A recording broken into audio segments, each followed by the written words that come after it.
Assalamualaikum warahmatullahi wabarakatuh. Halo semuanya, perkenalkan nama aku Hana Monica dengan NIM 03021382126115. Aku dari Teknik Pertambangan Universitas Sriwijaya. Di sini akan menjelaskan tentang teknologi pencairan batu bara dari MK Konversi dan Pemanfaatan Batu Bara yang dimana dosen pengampunya adalah Bapak Alek Al-Hadi STMT.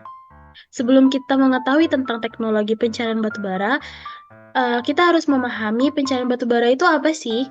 Pencairan batu bara itu merupakan proses mengubah batu bara padat menjadi produk cair. Proses ini tuh dilakukan dengan memanaskan batu bara dengan hidrogen pada suhu dan tekanan yang tinggi dengan bantuan katalis serta media pelarut. Batu bara yang biasanya digunakan dalam pencairan ini jenis bituminus, subbituminus, dan batu bara muda atau brown coal atau yang sering kita dengar itu adalah lignit. Selanjutnya, tujuan dari pencairan batu bara itu adalah meningkatkan nilai ekonomis batu bara, mengurangi emisi gas buang, memanfaatkan batu bara yang tidak laku, atau secara sederhana itu bisa dikatakan untuk mengkonversi atau mengupgrade batu bara yang mempunyai nilai kalor rendah yang tidak laku di pasaran menjadi produk cair yang dapat digunakan sebagai bahan bakar atau bahan kimia. Pencairan batu bara tersebut memiliki dua jenis dalam pencairannya, yaitu secara langsung dan secara tidak langsung. Sebelum kita bahas jenisnya, alangkah baiknya kita mengetahui faktor-faktor yang bisa mempengaruhi pencairan batu bara. Faktor yang bisa mempengaruhinya itu ada faktor internal. Faktor internal itu karakteristik dari batu bara itu sendiri, di mana faktor ini tidak bisa diubah, seperti struktur batu bara, kandungan oksigen, nitrogen, karbon, hidrogen, serta kualitas dari batu bara tersebut seperti rank, kandungan mineral, dan volatile matter. Berpengaruh pada efisiensi dan produktivitas proses. Selain faktor internal, ada faktor eksternal, yang dimana kondisi operasi yang meliputi suhu dan tekanan. Suhu dan tekanan yang tinggi meningkatkan laju reaksi dan konversi batu bara menjadi cair. Ada juga waktu reaksi, ada juga jenis pelarut, pelarut yang ditambahkan untuk membantu melarutkan batu bara, serta meningkatkan konversi. Ada juga yang namanya katalis. Katalis ini tuh memiliki peran penting untuk mempercepat reaksi, juga meningkatkan konversi dari batu bara tersebut. Selanjutnya, aku akan menjelaskan tentang pencairan batu bara secara langsung. Pencairan batu bara secara langsung atau direct coal liquefaction adalah proses konversi batu bara padat menjadi produk cair dengan menggunakan hidrogen pada suhu dan tekanan tinggi. Proses ini itu melibatkan reaksi kimia kompleks yang memecah struktur makromolekul batu bara menjadi molekul-molekul yang lebih kecil juga mudah menguap. Selanjutnya, ada pencairan batu bara secara tidak langsung. Itu tuh di mana proses konversi batu bara menjadi produk cair melalui dua tahap. Ada gasifikasi batu bara, yang dimana tahap ini tuh batu bara diubah menjadi gas sintesis, campuran karbon monoksida dan hidrogen melalui proses gasifikasi itu. Selanjutnya ada yang namanya proses sintesis Fischer-Tropsch. Gas sintesis yang telah dihasilkan dari proses gasifikasi itu diubah menjadi produk cair atau bahan bakar sintetik melalui proses Fischer-Tropsch. Katalis yang digunakan dalam proses ini tuh bisa logam besi atau kobalt. Produk yang dihasilkan bisa berupa bensin, diesel, bahan bakar jet, atau produk kimia lainnya.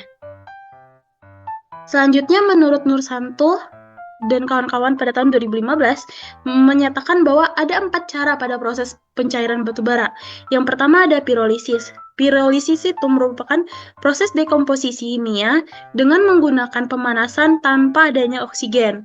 Batu bara itu dipanaskan mulai dari 375 derajat, yang dimana tekanannya bisa bervariasi tanpa oksigen, yang menghasilkan cat plus liquid plus gas.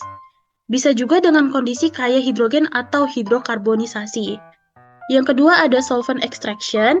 Solvent extraction itu batu bara dicampur solvent untuk menghasilkan liquid dengan adanya transfer hidrogen dari solvent ke batu bara atau gas hidrogen ke batu bara.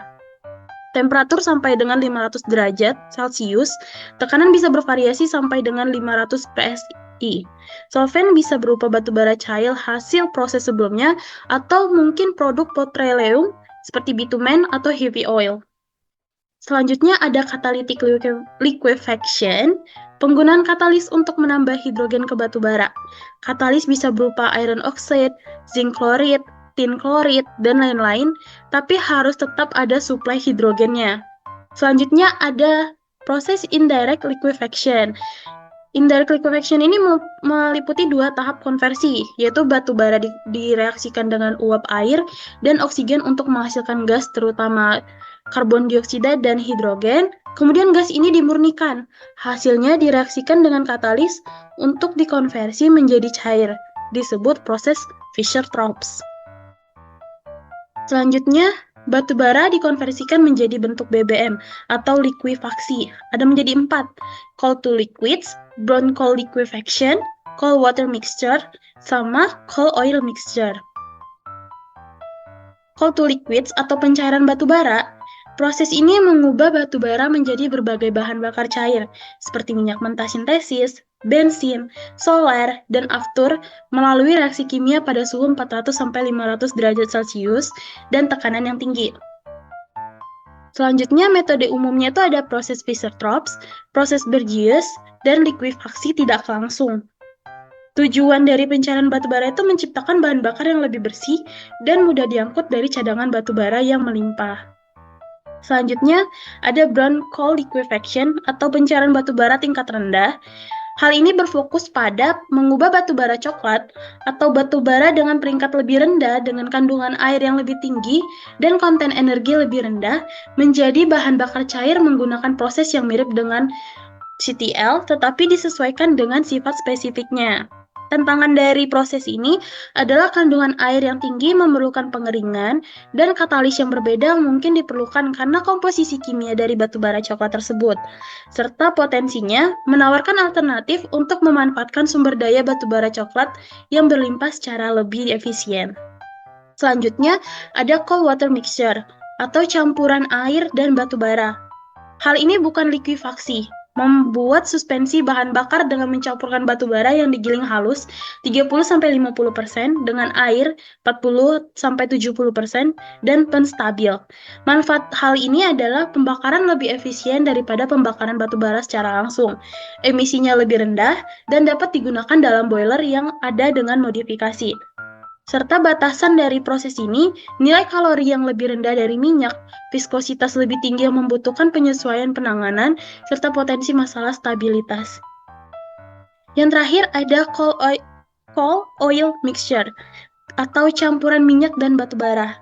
Mirip dengan CWM, atau coal water mixture, yaitu mencampurkan batu bara bubuk atau sekitar 40-60% dengan bahan bakar minyak berat 30-50% dan aditif penstabil. Keuntungannya adalah menggabungkan kelimpahan batu bara dengan sifat penanganan dan pembakaran minyak. Berpotensi untuk menurunkan emisi dibandingkan dengan bahan bakar minyak berat murni.